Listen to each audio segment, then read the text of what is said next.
We now return to Wicked on Tour.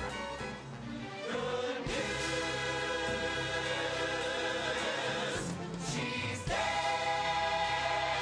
The witch of the West is dead. The wickedest witch there ever was. The enemy of all of us here in Oz is dead. Wicked reminded me why I like musical theater. The costuming was great, phenomenal lighting, sound.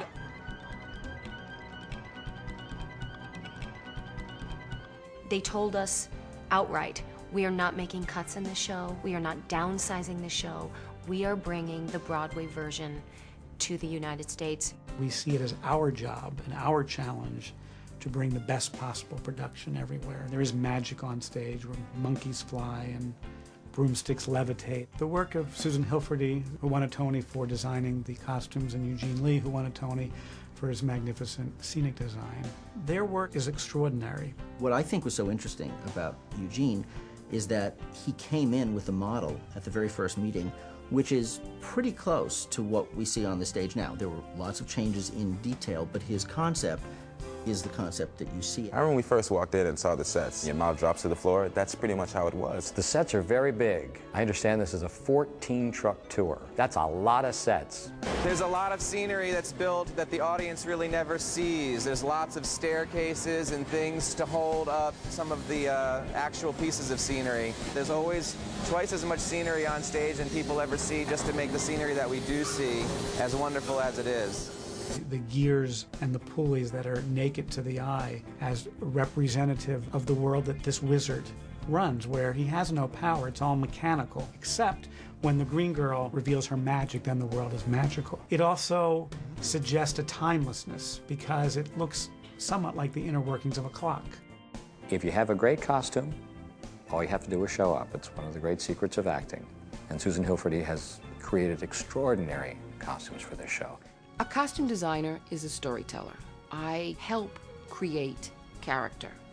Everything I do has to be done in relationship to an actor. It's kind of like weaving. I've established the broad fabric about its kind of colors, where I want it to go, ultimately what my vision of the story is. And then each of the actors become a thread in this piece of fabric. So I have to work with them as they figure out what this character is about.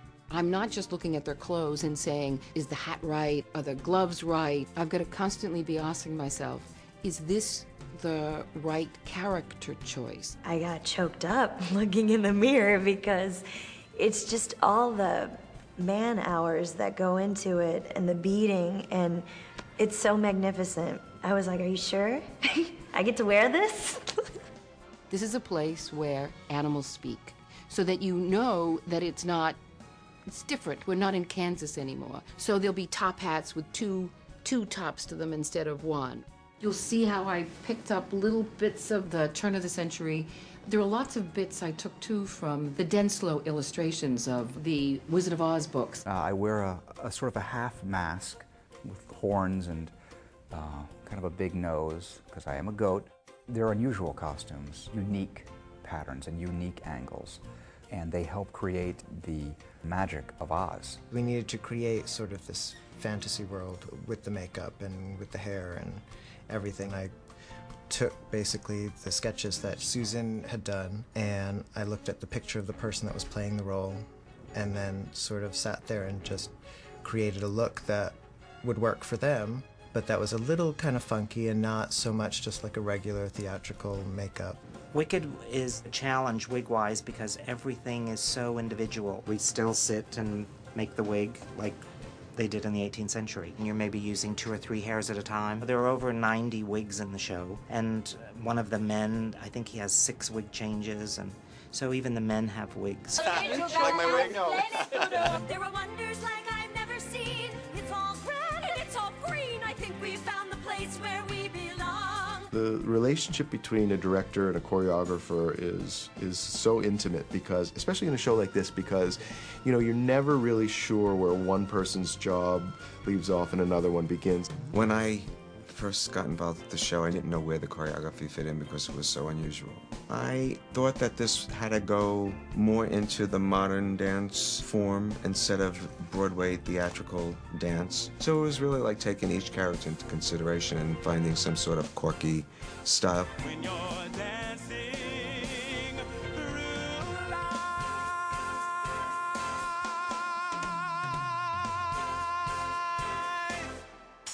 Stephen Schwartz, he did a wonderful job with the music. I defy you to listen to this score and not start bopping your head, tapping your feet.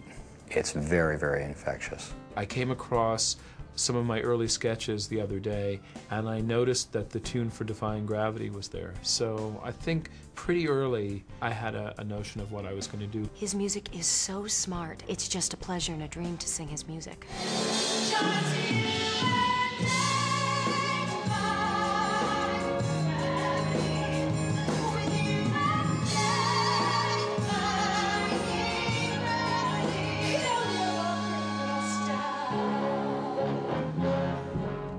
Kind of went to Stephen one day, I'm not sure there's ever been a musical that explored a friendship of two women like this. Just standing in the back of the house and hearing that amazing thing that happens at the end of the show. It's just like being at a rock concert or something. I've been around a while and I've had my share of other things which have worked well, but this kind of response is pretty unusual.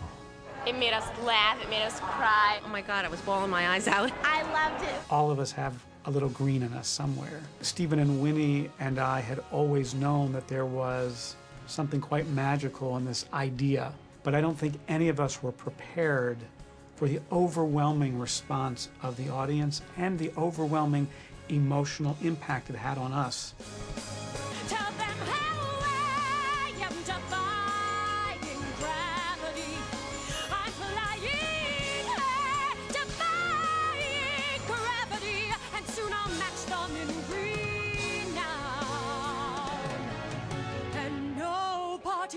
In all of Oz, no wizard that there is or was is ever gonna bring me down.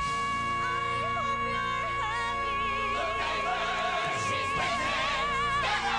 happy. We hope you enjoyed this exclusive look at the Broadway musical Wicked. You can experience the full magic of Wicked yourself as it tours across America.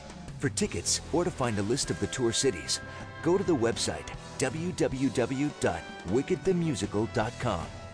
Of course, casting a few spells of your own won't hurt either, because tickets are going fast.